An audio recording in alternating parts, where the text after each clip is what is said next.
Soch uchun juda ham foydali bo'lgan sprey tayyorlashni o'rgatamiz. Tayyorlanishi juda ham oddiy, ko'pchilik biladi buni o'zi.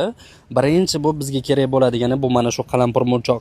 Sochingizni ildizlarini mustahkamlab beradi, sochlarning to'kilishini kamaytiradi, sochingizni jiloli qilib beradi. Bundan bir osh qoshiq solamiz va keyin bizga mana shunaqangi quritilgan rozmarindan ham kerak bo'ladi. Chunki rozmarin soch uchun juda ham foydali. O'sha soch ildizlarida, ya'ni miyada qon aylanishini yaxshilaydi. Sochlaringizni o'sishini tezlashtiradi. Yana to'kilgan sochlarning o'rniga ham yangi soch chiqishiga juda ham zo'r yordam bera oladi. Va endi bizga original koritsa kerak bo'ladi. Originali mana shunaqangi bo'ladi. Bunisi esa original emas. Ko'pchilik shuni ajrata olmaydi, lekin like bosib tursanglar, shu haqida ham bitta video olamiz keyinroq, foydali bo'ladi.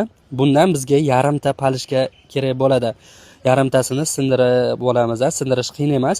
Yana bitta narsa, bunaqangi sprey tayyorlagandan keyin 1 hafta 10 kun saqlab bo'lmaydi. Uzog'i bilan 4-5 kunda ishlatib bo'lib, yangilansa yaxshi. Endi buni ustidan to'ldirib, qaynagan emas, sal issiqroq bo'lgan suv solib 20 minut damlab qo'yamiz. Keyin kechasi sochlarni ildiziga yaxshilab sepib chiqamiz. Soch to'kilishidan qiynalib yurgan tanishlaringiz bo'lsa, agar jo'natib qo'ysangiz foydali bo'ladi.